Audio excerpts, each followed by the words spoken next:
Welcome back to the news at 10. Let's take a look at some of the pictures that you sent into our Eyewitness portal. We'll begin with these photos showing the aftermath of heavy rains along the Denro-Ishashi Road in Ogun State. We see people walking on a makeshift bridge. Our Eyewitness reporter calls on state authorities to intervene. Our next photo shows motorists stuck in this gridlock along the Warri-Binning Road. Our Eyewitness reporter wants the government to fix it. This bent electricity pole appears to be along the Badai-Maitumbi area in Minna, the Niger State capital. Our Eyewitness reporter calls on relevant authorities to fix it to avert any mishap. We move on to Axial Road in Ogudu area of Lagos State. Our Eyewitness reporter wants drivers of overloaded trucks to be arrested and prosecuted. Finally, is this photo from Ijora area here in Lagos. It shows a contraption which serves as a fuel tank to this commercial bus. Our Eyewitness reporter describes this as unsafe. It's really dangerous. It's calling for vehicle inspection officers to apprehend culprits and also advising bus drivers not to engage in this dangerous act.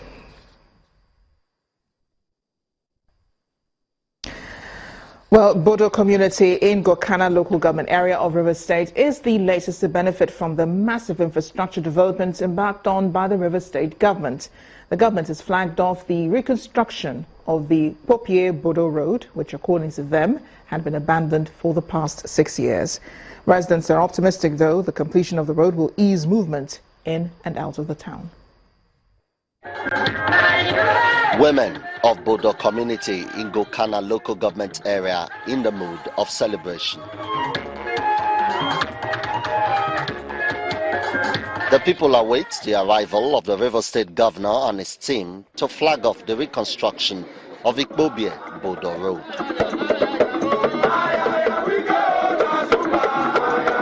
Straight away, Governor Nyesom Wike steps up the tractor for the ceremony.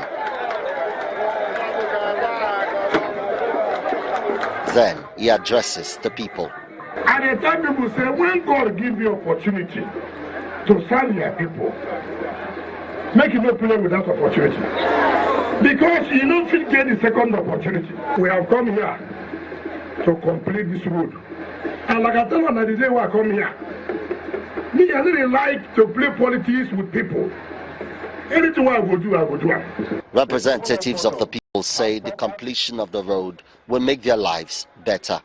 The people of Bodo have suffered great hardship, particularly with moving their items, food items, to the markets by the reason of the fact that we're flagging off the completion of this road. All that will be a thing of the past. The 9.8-kilometer road is expected to be finished in 3 months, complete with street lighting. Emmanuel Ire, Channels Television News. Residents of Asaba, the Delta State capital, are concerned about the non-evacuation of refuse, which is being dumped indiscriminately. Tonight, our community report examines the challenges residents face and efforts being made by the government to protect the environment.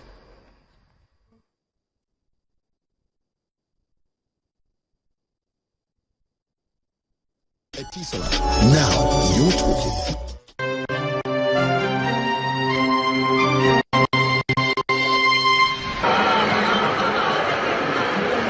Asaba, the capital of Nigeria's Delta State, is a fast-developing urban area.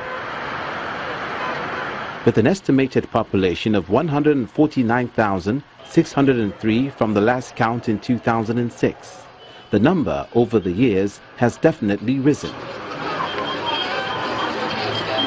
And with the increased population shall be an almost equal level of infrastructure provided by the state government.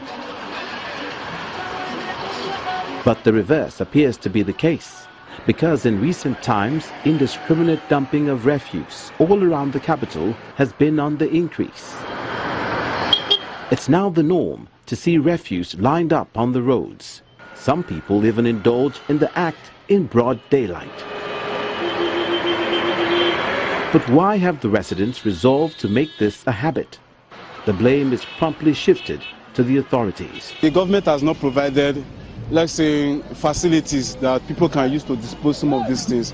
If there are baskets around where people can really dump this refuse, and the waste management board can work towards it by providing this facility, I think such a thing like this cannot happen. And this is a capital city. The state is not taking care of all this, where they will put the necessary place to put this dumping.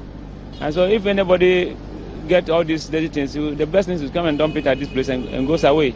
If you go inside those streets, this Makwai street, there's a resident there, the front of it is an eyesore. You can't even stay there, you can't even eat because the dirt is much. Those people, they no longer come.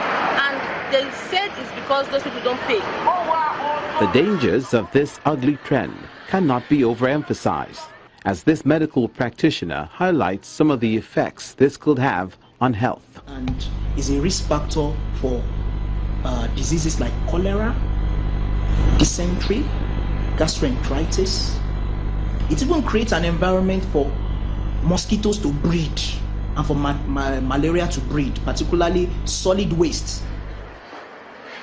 The authorities on their part have their setbacks, which they say hinders the chance of achieving their objectives. The challenge is our people do not pay. They are used to government collecting and maintaining without their paying.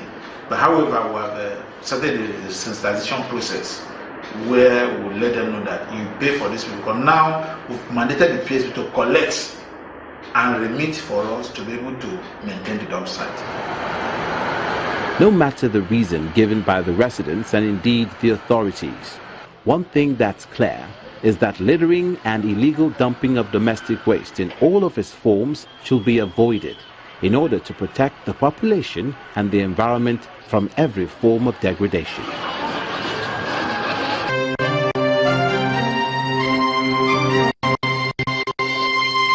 Etisalat, now you're talking. And now to the arts. Works of art created by a group of female budding artists has been exhibited at the Terra Culture Gallery in Lagos. The paintings capture the plight of the girls growing up in a society that subjects them to all sorts of hardship. Our Vision tonight looks at these societal ills through the eyes of these artists.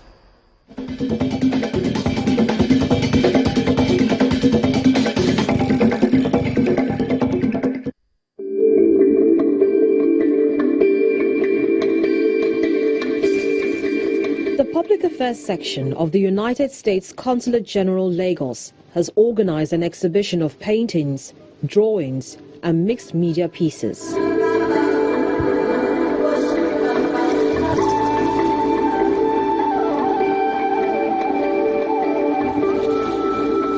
The works of art show the plight of girls and young women.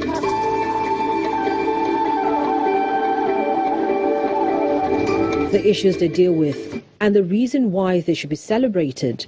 But before the show, a lot of work was done.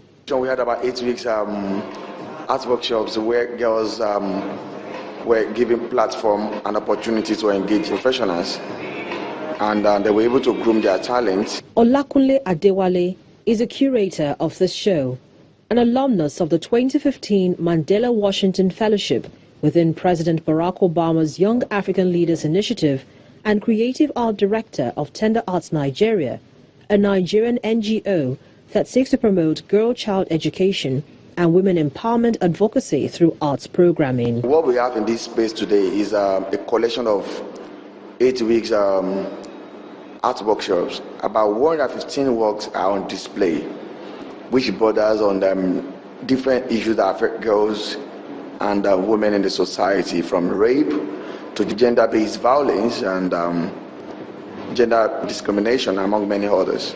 Educating girls is important because if you train a girl, you train a nation. He believes that art is just the right weapon that could emphasize this and right the wrongs in the society.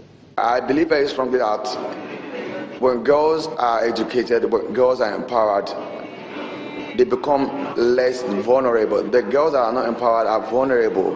So I want girls and women to be empowered so that they can support people around them. They can be of great use to the society, and they can also contribute to national development. The pieces are colorful, despite the ugly issues some of them address. The artists who created them used their tools to speak hope.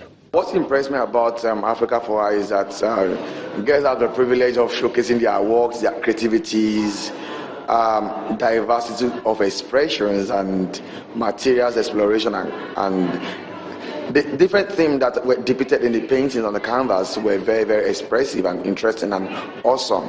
So these are things that fascinated me about the whole art exhibitions, and the fact that many of them never had the opportunity or privilege of having such a platform like this is something that's commendable, I must say. The works were done by over 10 artists and exhibited at Terra Culture Art Gallery.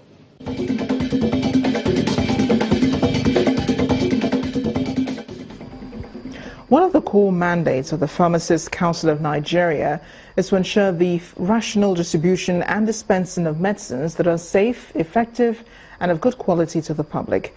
To this end, the body has embarked on what it calls a cleansing exercise aimed at sanitizing the dispensing of medication in Lagos State. A task force team under the inspection and monitoring units went round the Lagos metropolis, sealing outlets and that defaulted laid down regulations by the council. Our correspondent, Orelu Ashonibare, has more. The mission of the Inspection and Monitoring Unit under the Pharmacists Council of Nigeria is to sanitize the medicine trade. Those premises that fall below the standards, we will seal them up. Those that have not registered, if you are not registered, you don't have any business being involved in drug business. If you are registered, you are expected to currently renew your license every year. If they have not done that by March 31st, according to the law, they are supposed to be closed down. So we are going to close them down.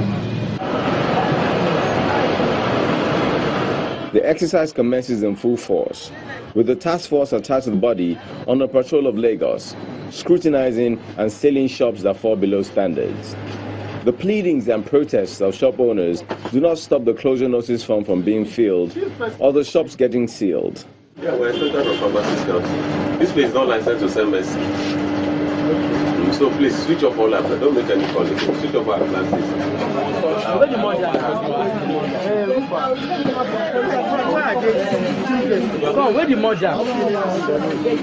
Nothing goes unnoticed and all questions are asked.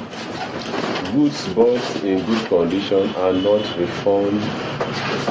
How do you know they're in good condition? One thing the team finds quite incredible is the lack of qualification of this attendant to practice pharmacy.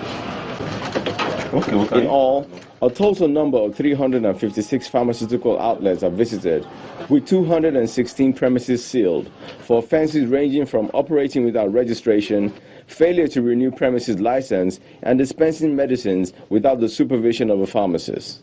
43 are issued compliance directives for offences ranging from poor sanitary conditions to poor documentation, among others.